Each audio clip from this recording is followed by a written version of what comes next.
Hi hello नमस्कार. Homemade magical रेसिपीमध्ये तुम्हा सर्वांचं पुन्हा एकदा स्वागत. तर इथं आपण बघणार आहोत आज ढोकळा रेसिपी. चला तर मग कृती बघूयात.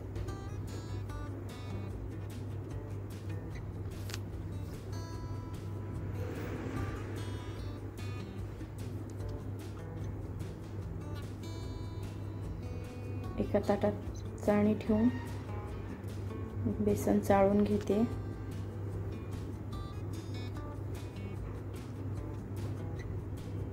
छान मस्त गुठळ्या फोडून आपल्याला बेसन चाळून घ्यायचे. चाळून झाल्यानंतर मी एका भांड्यात काढते. गाठी नाहीत होणार यासाठी एकदा मोकळं करायचं आणि चाळून त्यासाठी घ्यायचं. त्यात घातले थोडंसं मीठ, नंतर पाणी घालून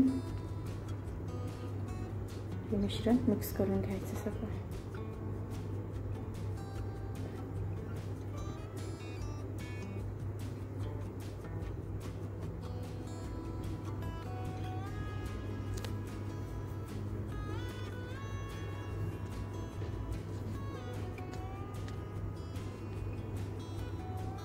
दोन चमचे साखर,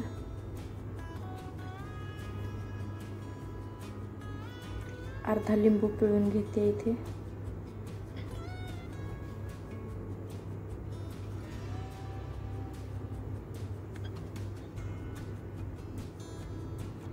आणि नंतर एकदा हाताने छान असं एकाच दिशेने फिरवून घ्यायचं. इथं मी कुकरमध्ये घालते पाणी आणि कुकरमध्ये बसेल असंच एका भांड्याला इथं मी तेल लावून घेते. छान सगळीकडे तेल पसरवून घेतल्यानंतर कुकरमधले पाणी छान कडकडीत गरम होऊ द्यायचं, उकळू द्यायचं. उकळल्यानंतर मी हे भांडे त्यात ठेवणार आहे. बघा अशा प्रकारे कन्सिस्टन्सी आपण करू शकता. जास्त याच्यापेक्षा पातळ नाही करायचं. यात मी घालते 1 इनो आणि हे पटापट फेटून घ्यायचं. ही कृती आपल्याला खूप फास्ट करायला लागते, याला वेळ द्यायचा नाही. जेवढं लवकर असेल तेवढं हे सारण तेल लावलेल्या भांड्यात घालून घ्यायचं. आता मी याला लावते कुकरचं झाकण. त्याला शिट्टी लावायची नाही, फक्त झाकण बंद करायचे.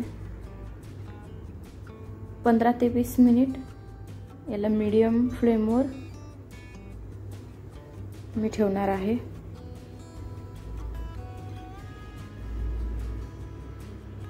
पंधरा मिनिट झाल्यानंतर बघू शकता आपला ढोकळा मस्त असा फुलला आहे. बघा आता मी याला कट करून घेते.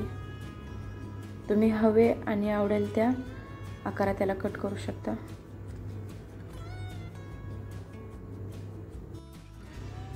किती छान आणि मस्त असा स्पंज तयार झाल्याने बघा. चला तर इथं फोडणी घालू. त्यासाठी घालते मी इथं 2 मोठे चमचे तेल, अर्धा चमचा मोहरी. मोहरी छान तडतडल्यानंतर त्यात घालते तीळ. तुम्हाला आवडत असेल तर तुम्ही यात हिरवी मिरची घालू शकता. नंतर पाणी. आता यात घालते मी 2 चमचे साखर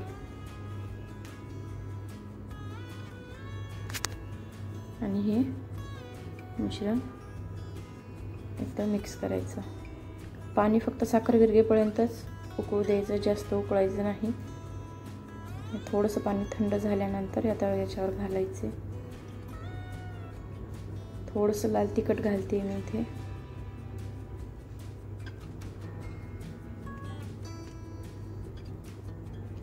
आणि थोडंसं कोमट झाल्यानंतर हे पाणी घालून घ्यायचे.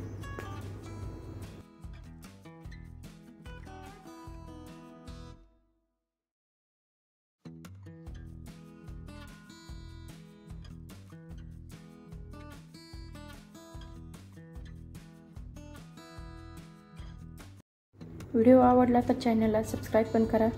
गार्निशिंगसाठी घालते मी कोथिंबीर. तयार आहे असा आपला खमंग ढोकळा. चला तर मग भेटू पुढील व्हिडिओमध्ये.